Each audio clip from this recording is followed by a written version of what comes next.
Everyone inside or outside the station is firing on all cylinders. Orders at some of the fresh food vendors' distribution centers have doubled recently. The company had added 300 new employees to help with warehouses sorting and packaging. Their supply of daily vegetables has increased to an average of 1,000 tons, 2/3 more than it usually was before. For the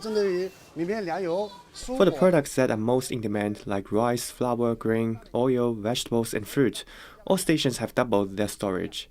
And for stations in areas that are largely impacted by the virus, we have doubled or tripled the number of cargo carriers for vegetables, fruit, rice, and cooking oil.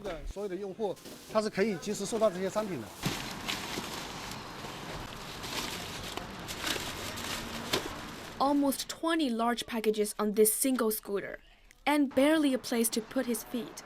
But the rider is off on another delivery trip. I deliver 60 or 70 orders every morning.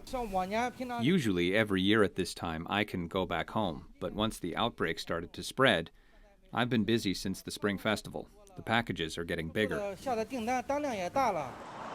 I've been here for around half an hour now, and there have been around 10 riders with a full load. The surging orders, of course, requires a great and stable supply of fresh food from the vendor. And banks are lending a big helping hand to ensure that food is ready for them. The Bank of Shanghai just last week released a 500 million yuan loan to Dingdong Maicai suppliers. And within just 1 week, the bank gave loans to more than 1,200 firms involved in anti-COVID work. Loans totaling 30 billion yuan through its supply chain finance system.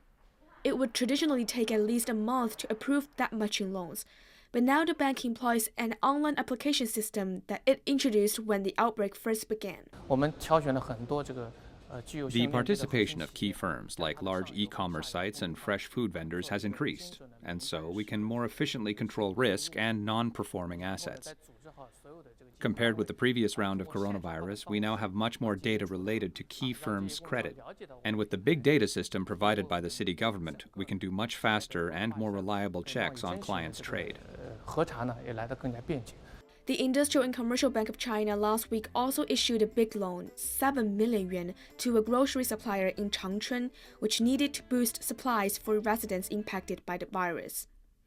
This year's government work report says that financial institutions will be encouraged to roll out specific measures to improve access to finance for micro, small, and medium-sized companies, and to reduce financing costs for them. Zhang Shixuan Money Talks.